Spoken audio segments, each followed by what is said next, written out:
আইনশৃঙ্খলা নিয়ন্ত্রণে সন্ধ্যা থেকে কাজ শুরু করেছে সেন্ট্রাল কমান্ড সেন্টার। স্বরাষ্ট্র মন্ত্রণালয় এবং সশস্ত্র বাহিনীর সমন্বয়ে বিশেষ এই কমান্ড সেন্টার সারা দেশের আইনশৃঙ্খলা পরিস্থিতি পর্যবেক্ষণ করবে। বিকেলে রাজধানীর ফরেন সার্ভিস একাডেমিতে এক প্রেস ব্রিফিংয়ে প্রধান উপদেষ্টা প্রেস সচিব শফিকুল আলম একথা জানিয়েছেন।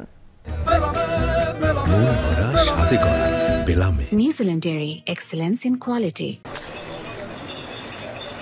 সন্ত্রাস দমন, আইনশৃঙ্খলা নিয়ন্ত্রণ, যে কোনো দুর্যোগ সহ বড় ধরনের ইস্যুতে আলাদাভাবে কাজ করছে পুলিশ, র্যাব, বিজিবি ও সশস্ত্র বাহিনীর সদস্যরা। কিন্তু সম্প্রতি প্রকাশ্যে ছিনতাই, চাঁদাবাজি, ডাকাতি সহ বিভিন্ন ইস্যুতে আইন শৃঙ্খলার অবনতির মুখে সকল সংস্থার প্রতিনিধিদের এক বৈঠকে একযোগে এক কমান্ডে কাজ করার পরিকল্পনার কথা জানান প্রধান উপদেষ্টা। দুদিন আগে গাজীপুরে ছাত্র জনতার উপর হামলার ঘটনার পর ডেভিল হান্ট অপারেশনে নামে যৌথ বাহিনী। সেই কার্যক্রম চলার সময় থেকেই কাজ শুরুর ঘোষণা আসলো সেন্ট্রাল কমান্ডের।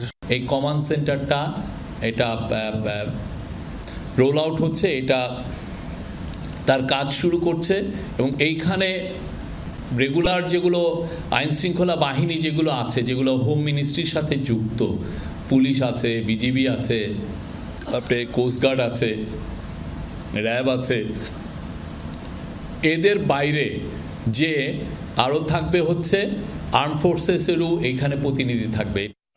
কমান্ড সেক্টরের কাজ শুরু হলে আইন শৃঙ্খলা পরিস্থিতির উন্নতি ও কুইক রেসপন্স করা যাবে বলে আশা করেন প্রেস সচিব। আর্ম ফোর্সেস ল এনফোর্সিং এর কাজ করছে, তাদেরকে ম্যাজিস্ট্রেসি পাওয়ারও দেওয়া হয়েছে সেই অগাস্ট মাসের থেকে।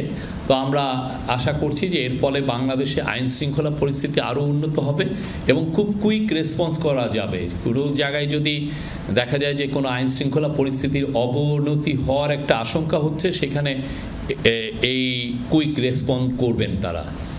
দেশের অর্থনীতি খুব ভালোভাবে ঘুরে দাঁড়িয়েছে জানিয়ে প্রেস সচিব বলেন, বিগত সরকারের সময়ের দুর্নীতির কারণে বহু বিদেশি বিনিয়োগ হারাতে হয়েছে বাংলাদেশকে। যে সমস্যাগুলো তৈরি করছিল সেই সময় পতিত স্বৈরাচারের কানেক্টেড পলিটিশিয়ানরা বা তাদের পাওয়ারফুল পলিটিশিয়ানরা, এর ফলে বিদেশি যে বিনিয়োগ, বড় একটা বিনিয়োগ বাংলাদেশে আসে নাই। এবং ইভেন কিহাকসন নিজে বাংলাদেশের বিনিয়োগের বাইরে উনি অনেক বিনিয়োগ ভিয়েতনামে নিয়ে গেছেন, সেখানে তার কোম্পানি অনেক বড় হয়েছে। তো আমাদের এই প্রথম একটা বড় চ্যালেঞ্জ ছিল যে এই কোরিয়ান ইপিজেডের যে ল্যান্ডের সমস্যাটা যে করেই হোক এটা ঠিক করতে হবে।